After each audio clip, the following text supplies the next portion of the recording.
Fala galera, beleza? Eu sou o Caio Lima, esse aqui é mais um vídeo pro canal do Rede Poderosa. E hoje eu vim fazer mais um vídeo da minha série histórica no ano de 2023, mostrando minhas leituras do mês de novembro. E muito bem acompanhado da cena mais épica da história do cinema, que é o bombardeio às pirâmides do Egito, promovido por Napoleão, tal qual revelado ao mundo por Ridley Scott, o cara que refutou alguns historiadores, uns bocós, que ousaram dizer que isso nunca aconteceu. Afinal, estavam eles presentes quando Napoleão era vivo? Creio que não. Bom, com essa belíssima imagem de fundo, essa verdadeira e belíssima imagem de fundo, eu venho falar das minhas leituras. Mas antes disso, lembrar vocês que o Rede Poderosa é um podcast, então além aqui do YouTube, onde você pode curtir, comentar, se inscrever e dar seu joinha, a gente também tá nas diversas plataformas de streaming, agregadores de podcast e no Orelo, onde seu play vale um dinheiro.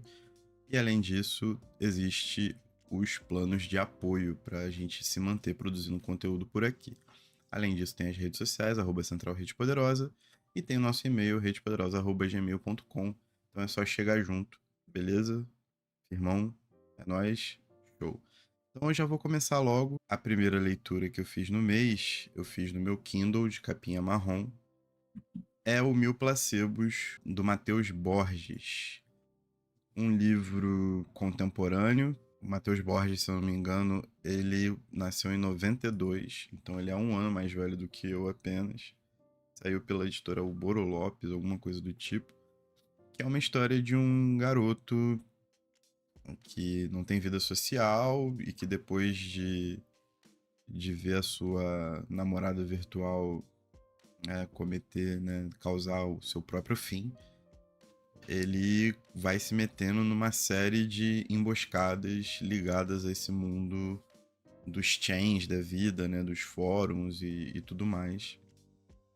Eu acho que é uma tentativa muito válida de encontrar ou tentar sintetizar essa realidade tão fluida que a gente vive hoje, né? Tanto a realidade quanto os conceitos de verdade e tudo mais. É tudo muito fluido. E eu sempre acho muito admirável tentar trazer esse terreno virtual, essa possibilidade de retratar nosso tempo histórico, né, enquanto ele está acontecendo. Eu sempre acho isso muito corajoso, muito válido, isso com certeza. Mas aqui eu acho que é uma narrativa que ainda está muito crua. Existe um fator descritivo que me incomoda demais em alguns termos, em algumas partes. É um nerdola que não se conecta com coisas nerdolas, sabe qual é? Então acaba que algumas coisas ficam desconexas. Porém, apesar de não ter me pegado tanto assim como literatura, fica a menção honrosa ao grande esforço do Matheus, assim. Eu acho que ele tem um belo caminho pela frente e ressalto a coragem de tentar retratar o próprio tempo em que ele vive enquanto ele está acontecendo, né? Em tentar compreender todos os fenômenos que atingem a gente de maneira cada vez mais forte, mais diversa e mutante também, né? Essa parada muda a cada 5 minutos e a gente fica totalmente alvoroçado. Então esse foi o primeiro livro lido no mês. O segundo livro do mês foi Eiserrois, da Sara Gajardo. Esse primor de edição aqui da Relicário. É uma edição muito bonita de verdade.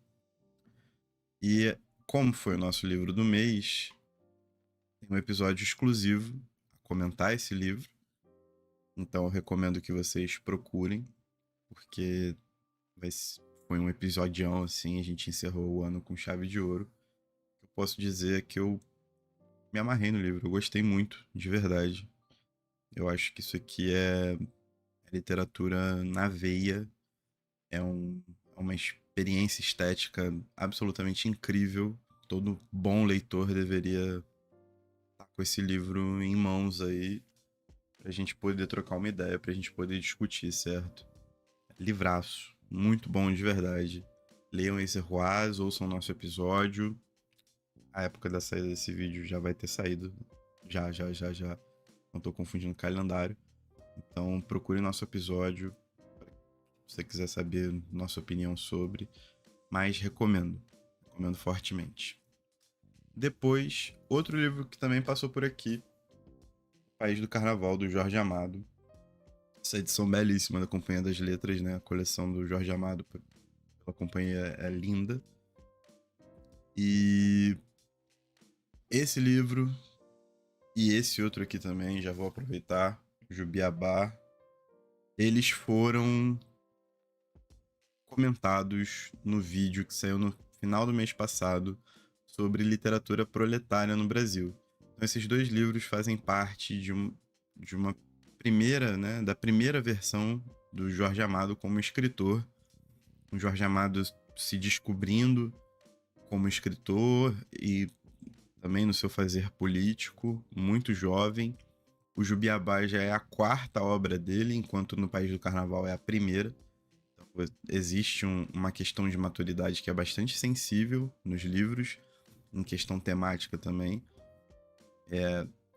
Porém, a gente já percebe traços do que faria Jorge Amado se tornar a grande figura, né, que ele é para a literatura brasileira. Com certeza um dos com a obra mais prolífica, né?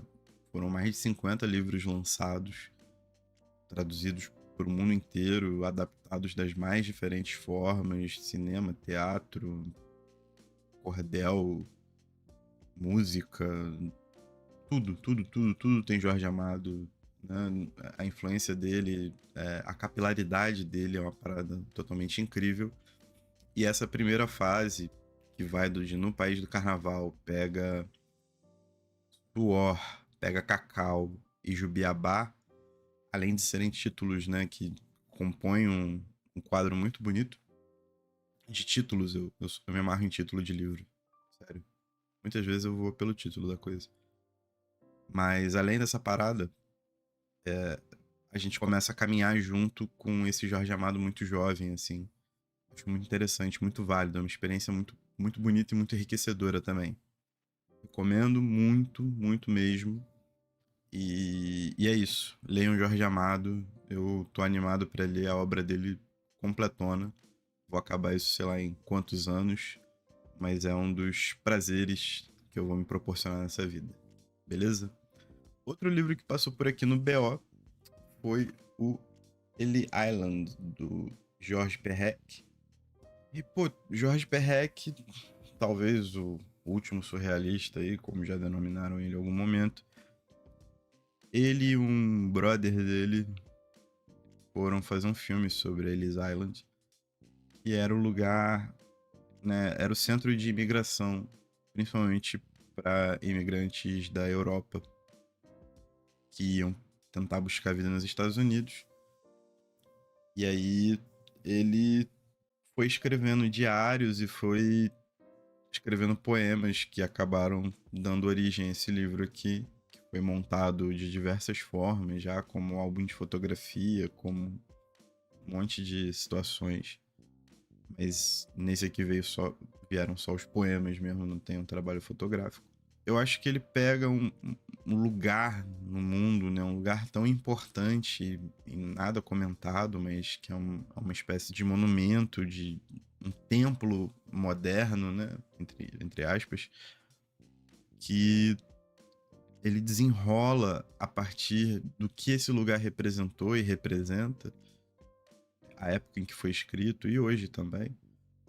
Situações muito existenciais, que são complexas e que são palpáveis, sabe? Principalmente, por exemplo, para ele mesmo, que tem pais que eram judeus poloneses e que foram para a França buscar a vida na França.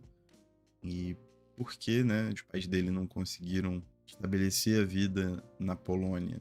O que aconteceu? Por que aconteceu o que aconteceu? E o porquê eles emigraram, sabe?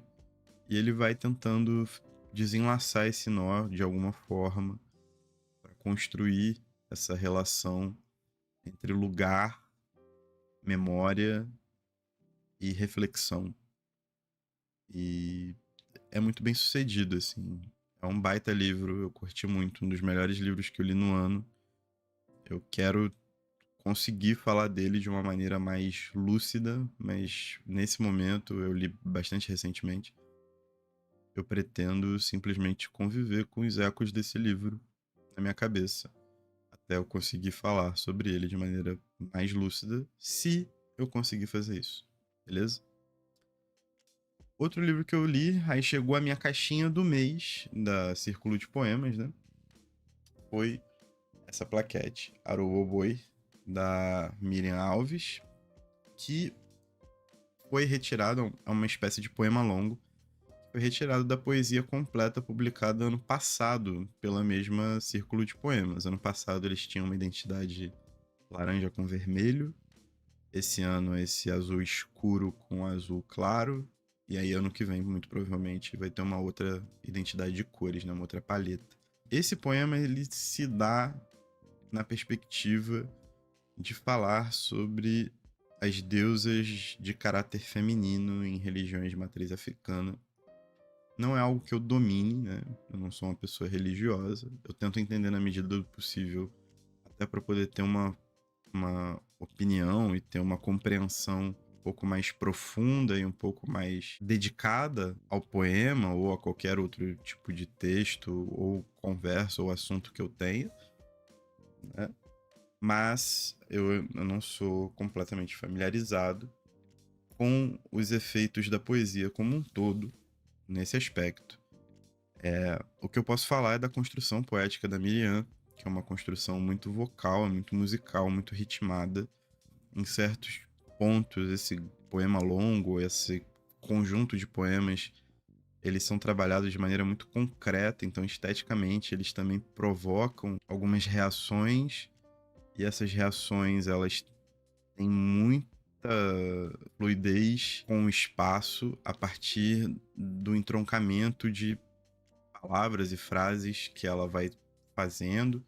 Então é um jogo que você demora a pegar, mas quando pega ele é bastante envolvente, ele te arrasta bastante para dentro, meio que exige uma vocalização de certas partes de primeira, assim, ele incita uma vocalização da poesia. Não é uma poesia que fica exatamente guardada em si, né, no papel, mas ela vocalizada, ela parece ter caminhos muito interessantes a serem seguidos, com certeza. E, pô, eu curti. Eu vou atrás da poesia completa dela, que já saiu. Entrou na minha lista de prioridades. E recomendo fortemente. Até porque depois veio A Costureira Descuidada. Depois não, veio na mesma caixa, né? Mas primeiro eu li a plaquete, depois eu peguei o livro, da Tijauangua Dema, que ela é da Botsuana. Então, um país completamente diverso dentro do que é poesia traduzida aqui para o Brasil. Esse livro foi traduzido pela Floresta, uma outra poeta. Teve ou livro ou plaquete, eu acho que foi livro publicado por essa iniciativa da Círculo de Poemas, né? Que eu também quero buscar. Alô, Círculo de Poemas, se quiser patrocinar a gente aqui, tamo junto. E aqui na Costureira Descuidada, existe uma sorte de situações que são muito conectadas à situação das mulheres, e aí elas podem ser universalizadas, mas também muito conectadas à memória e à reflexão dessa própria memória, assim como eu falei em Ellis Island, só que nesse plano de uma mulher africana, preta, que nasceu, né, de uma origem pobre, e via a vida acontecendo e como aquilo ali se moldava para ela, como as relações se moldavam também, né? Tem alguns poemas aqui que são muito bonitos, de verdade, e eu acho que uma coisa que me chamou muita atenção foi a semelhança, de certa forma, com a Ana Martins Marques, né? Que é uma das minhas poetas de cabeceira, assim, na questão de pegar pequenos objetos do dia a dia ou pequenos aspectos de relações e mergulhar naquilo, criar uma ânima para aquilo, para justamente explorar situações mais profundas e mais abrangentes a partir desse pequeno ponto, né? Então, às vezes você tem ali um objeto muito simples, como uma borracha, e a partir da borracha você começa a suscitar reflexões. Eu acho que é uma maneira também de dar materialidade para a poesia, de você conseguir enxergar ou justificar a poesia como sendo algo vital, né? Esse é um caminho muito difícil para todo e qualquer poeta e toda e qualquer pessoa que gosta de ler poesia, que gosta de poesia como um todo.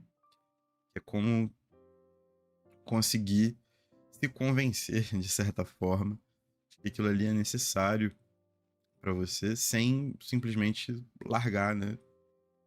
Isso é necessário porque é necessário, eu escolho o que é necessário e já era. Eu acho que a Tijá, vou chamar de Tijá porque eu tô íntimo já, né? Ela tem essa qualidade, sacou? Ela justifica isso a partir da mínima coisa, da coisa mais simples do mundo. E ela desenrola a complexidade daquilo. É muito bonito, muito bom, muito certeiro, escolha muito bacana da Círculo de Poemas para a caixinha no mês de novembro, beleza? E essas foram as minhas leituras do mês. E comenta aqui embaixo aquilo que você leu, que você gostou de ler, que você não gostou. Se você já leu algum dos livros que eu mencionei aqui, a gente vai trocando essa ideia. Não se esqueça de se inscrever, dar um joinha. Se possível, seguir a gente no seu agregador de podcast favorito. E nas redes sociais também. E é isso, né? A gente se vê na próxima. E tchau.